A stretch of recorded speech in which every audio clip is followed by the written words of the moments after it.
This is African Cocktail. We're now moving to Houston, Texas, where author Nkem Denchukwu is back on the show to talk about the launching of three of her children's book, Alligators, Zoe and Odera. Nkem, welcome to the show. Thank you, Ernest. Thanks for having me. How is Houston today?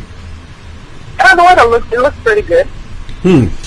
So, Nkem, I know you are busy preparing for the launching of three of your books, Alligators, Zoe, and Odera.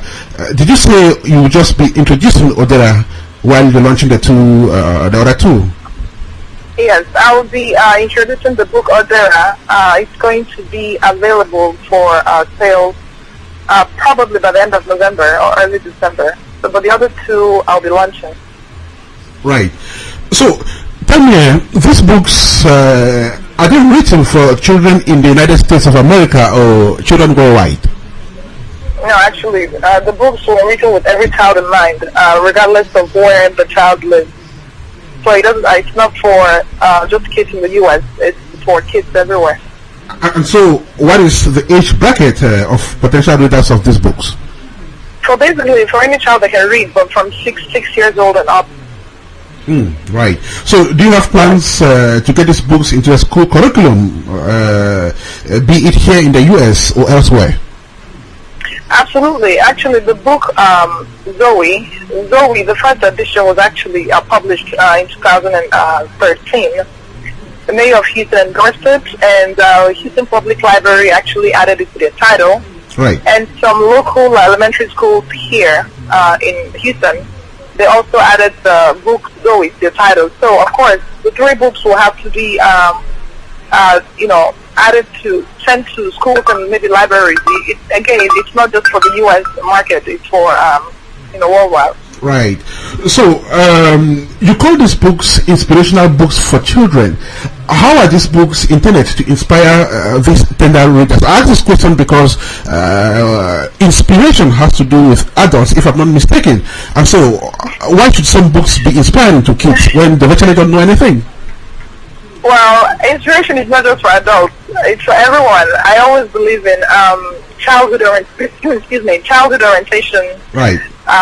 Plays a major role in every child's life. When you see an adult misbehaving, I always want to go back and actually look at that person's childhood. So the inspiration is not just for adults. So when you look at the book Zoe, this little boy in the story, he had an accident. He fell off of his bike not because he wasn't wearing his helmet, but he didn't have his helmet on. So since the accident, he had this fear of height, So, but that made him not to want to ride a bike or go horseback riding.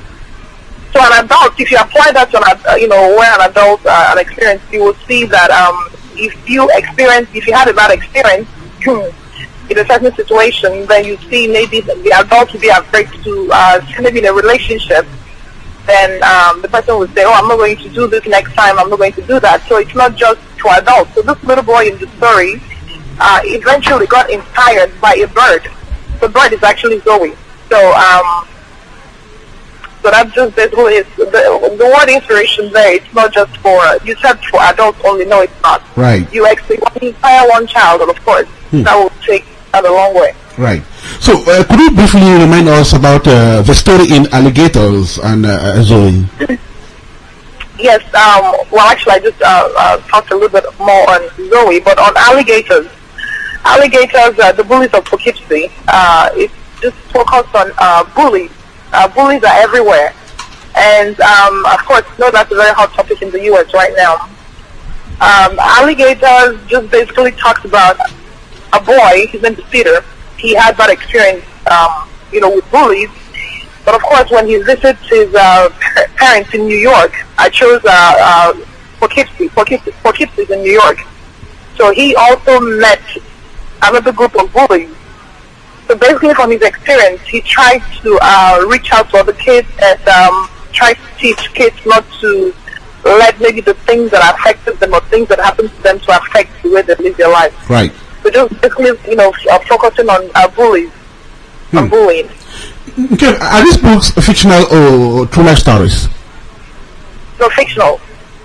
Right. All fictional, yes. Okay, and the cover illustrations of the books look really attractive.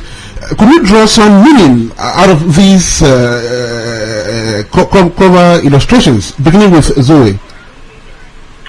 Yes. Well, with Zoe, yes. When you just look at the cover, first of all, I have an incredible illustrator who lives in London. Her name is Daniela. She's an Italian.